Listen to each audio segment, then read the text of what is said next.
Depois de mais de 3 anos de gestão à frente da presidência, é um bom momento para realizar um balanço da gestão de Gustavo Petro à frente da quarta economia mais grande da América Latina. Sim, eu tinha muita expectativa com o que poderia passar no país café à frente de para muitos o primeiro mandatário de esquerda. Alguns apostaram no fracasso total do governo em matéria econômica e outros mais otimistas esperam algumas mudanças em relação ao manejo de um país que se caracterizou por vários escândalos de corrupção e violência nos últimos anos. Pois nilo uno nilo outro aconteceu e a Colômbia logrou sustentar um crescimento econômico, embora bastante medíocre, mas os escândalos de corrupção e violência não pararam. Acordar com diferentes meios, pelo contrário, os grupos à margem da lei, cada vez têm mais domínio sobre diferentes territórios e os escândalos de corrupção não têm parado de serem titulares de jornais na imprensa e nos meios. Mas vamos nos concentrar principalmente no tema econômico. Se revisarmos apenas as cifras recentes anunciadas por Gustavo Petro em seu discurso no Congresso, é possível que muitos considerem que os resultados são bons, porque o crescimento econômico do primeiro trimestre de 2025 foi de 2,7%, a redução da pobreza foi importante no último ano, atingindo níveis mínimos históricos do 31%, o desemprego também atingiu níveis mínimos históricos de 8,6% e a inflação por fim atingiu níveis mínimos históricos de 5%. Mas esta é apenas uma parte pequena de toda a foto, e quando você revisa todo o panorama da situação muda por completo e pode decidir que os resultados são mais bem medíocres ou até bastante negativos, como é o caso do manejo fiscal que você revisa. Começamos revisando talvez o indicador mais importante da economia de um país, que é o crescimento econômico. Podemos avaliar se o crescimento da economia, para registrar uma maior criação de emprego e riqueza. Nesse indicador, os resultados são realmente medíocres. No ano de 2023 o crescimento foi de apenas 0,7% anual, chegando até a ter um trimestre com crescimento negativo e estando à beira de uma recessão. Para o ano de 2024 as coisas melhoraram tão apenas um pouco e o crescimento anual foi de um bastante medíocre 1,7%.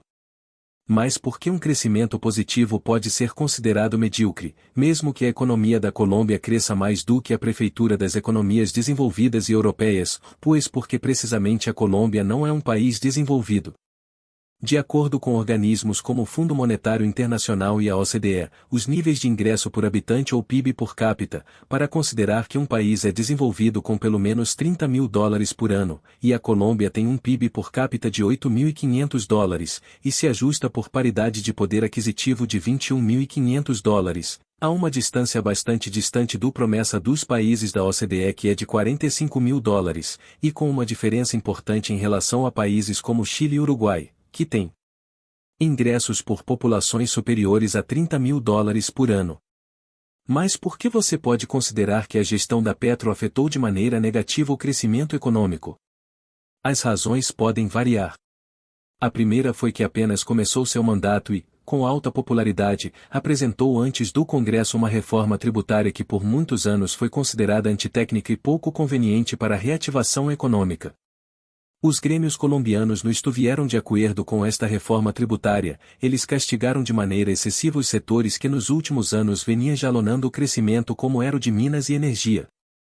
A reforma caiu principalmente sobre o petróleo e o carbono, fazendo com que nos últimos anos frenasse com força a inversão nesses setores e a inversão estrangeira.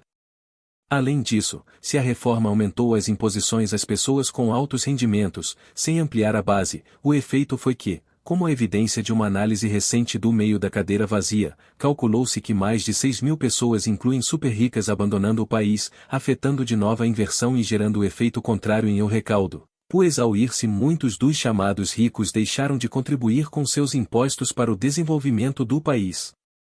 Além disso, Gustavo Petro teve confrontos com os grêmios industriais, chegando até a usar expressões para se referir a eles como esclavistas, vampiros e orangotangos da codicia, e até mesmo chegando a compará-los com Pablo Escobar para o caso do setor energético. Além disso, as relações com os grêmios empresários têm sido tensas e não foram caracterizadas pela busca de acordos, mas ainda mais pela imposição de diferentes disposições. Essas relações conflitantes com o setor produtivo tiveram um efeito bastante negativo na inversão e na confiança, fazendo com que a inversão em maquinaria e infraestrutura tenha tido uma queda importante nos últimos anos. A política incerta também teve um efeito negativo na inversão externa direta, o que para o caso de 2025 mostra uns níveis bastante baixos por baixo dos 5 milhões de dólares, cifras muito baixas para uma economia que deveria atrair recursos do exterior para poder crescer e gerar novos empregos. Outras das decisões que sem dúvida afetaram de maneira negativa o crescimento econômico não firmaram novos contratos de exploração de petróleo e gás. Devido a um período ideológico, Petro decidiu que neste governo não firmaria novos contratos de exploração, mas o grande problema é que essa decisão tem consequências muito negativas para a economia.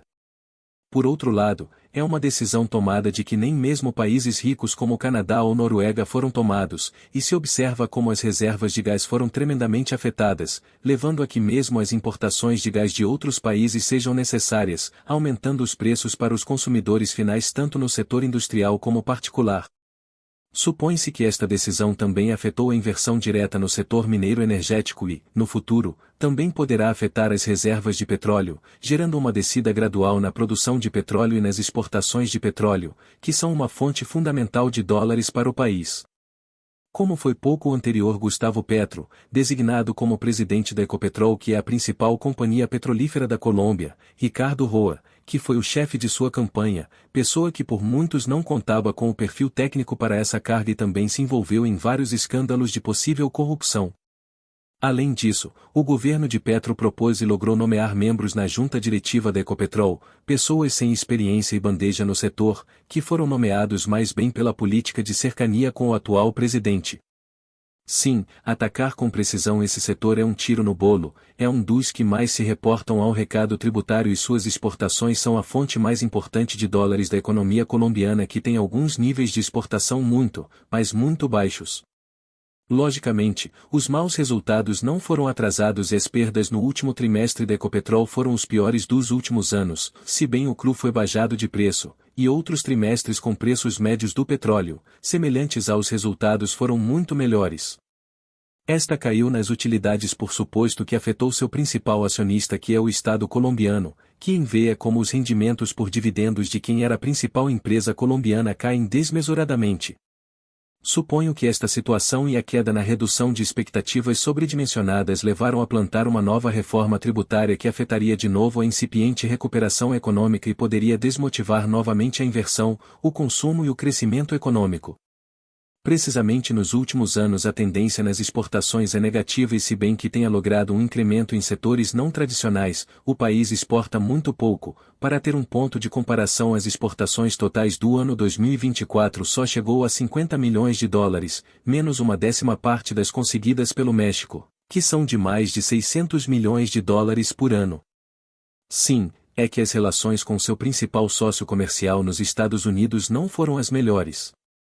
Há poucos meses, Petro teve um forte confronto com o presidente dos Estados Unidos, Donald Trump, devido às deportações de alguns cidadãos casados. O Gustavo Petro respondeu de maneira precipitada e emocional, sem usar os canais diplomáticos, e sem saber que os Estados Unidos são o principal sócio comercial das exportações colombianas.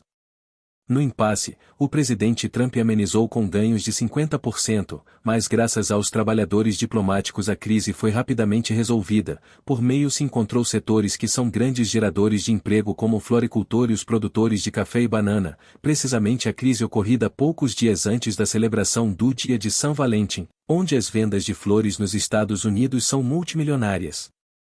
No caso de ter bloqueado a entrada de produtos colombianos, as perdas do setor central foram tremendas, eles podem ser tratados com produtos perdidos. Outras das fases lunares do manejo econômico do governo de Petro foram o apoio a um plano claro de reativação econômica buscando consenso com o setor produtivo para promover a ativação dos setores mais afetados. Da mesma forma, um dos setores mais afetados foi a construção civil, devido à redução substancial dos subsídios à compra de imóveis pelo governo, que constituíam um mecanismo para reativar o setor da construção civil e permitir que, principalmente, os setores de baixa renda tivessem acesso à moradia própria. Mas a grande questão então se torna: por que a economia colombiana, apesar dos tremendos erros do governo Gustavo Petro, não entrou em crise econômica? Existem basicamente 4 fatores que conseguiram sustentar a economia colombiana. Primeiro, há o aumento das remessas enviadas por trabalhadores colombianos do exterior. Estima-se que mais de 1 milhão de pessoas tenham deixado o país nos últimos 3 anos em busca de melhores oportunidades. A renda enviada por esses migrantes já é maior do que a que o país recebe com as exportações de petróleo. Até 2024, a renda proveniente das remessas do país foi de aproximadamente 12 bilhões de dólares, e números ainda maiores são esperados para este ano. Uma das desvantagens desse fenômeno migratório é que ele demonstra como o país não oferece oportunidades de emprego suficientes, especialmente para os jovens, levando à migração de uma parcela significativa da população trabalhadora. Além disso, muitos desses cidadãos encontram-se em situação irregular nesses países. O segundo fator que conseguiu sustentar a economia colombiana foi a melhora do setor turístico, onde se projeta que o país poderá receber 7 milhões de turistas por ano, gerando receitas de aproximadamente 10 bilhões de dólares por ano. O crescimento do setor turístico no ano passado foi superior a 12%, mas, mais uma vez, a gestão governamental do setor deixa muito a desejar.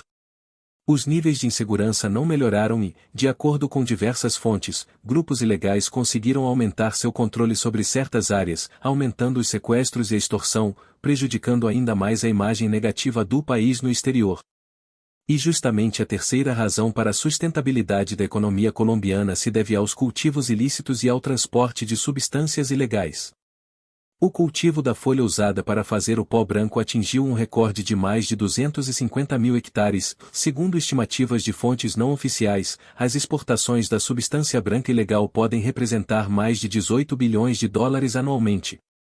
Esse dinheiro é uma importante fonte de financiamento para grupos armados ilegais que desestabilizam o próprio Estado, inclusive, supostamente, assassinaram recentemente o candidato presidencial Miguel Uribe Turbay.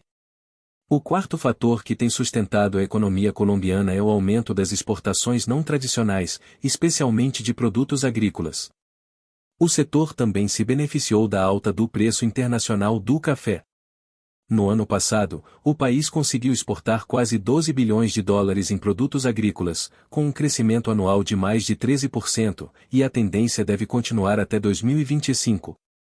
Isso pode ser considerado uma das principais conquistas do governo Petro, já que foi uma de suas promessas de campanha. No entanto, ainda há muito a ser feito para modernizar o setor e aumentar a pauta de exportações agrícolas.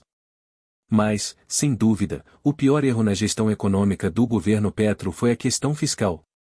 A decisão, sem qualquer justificativa, de quebrar a regra fiscal levaria a um aumento do déficit fiscal para níveis semelhantes aos experimentados durante a pandemia, devido aos gastos estatais extremamente altos.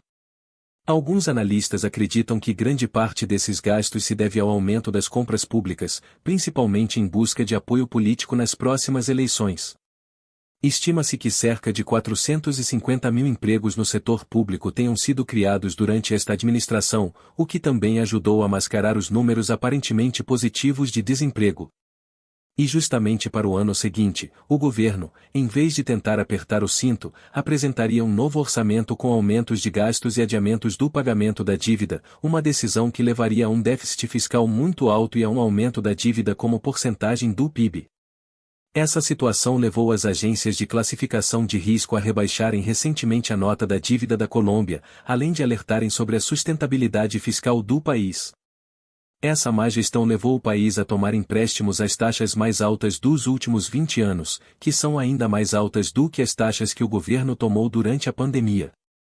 Essas taxas de juros exorbitantes levarão a uma porcentagem cada vez maior do orçamento nacional destinada ao pagamento da dívida, além de deixar o próximo governo de mãos atadas. Isso não ajuda o Banco Central a reduzir as taxas de juros com a velocidade necessária para a recuperação econômica. Portanto, em conclusão, embora a economia colombiana esteja atualmente conseguindo sobreviver à gestão econômica do governo Petro, sua gestão tem sido bastante questionável e não tem sido um fator positivo para a recuperação econômica. Em um vídeo subsequente, se você curtir e compartilhar o conteúdo, analisaremos as reformas propostas pelo governo Petro e sua gestão da inflação. Lembre-se de que, na descrição do vídeo, você encontrará o link para o melhor curso para aprender análise técnica e fundamentalista para investir em ações. Há também um link para a melhor plataforma para comprar ações na Bolsa de Valores, regulamentada nos Estados Unidos. Se você gostou do vídeo, curta, inscreva-se no canal e compartilhe o conteúdo.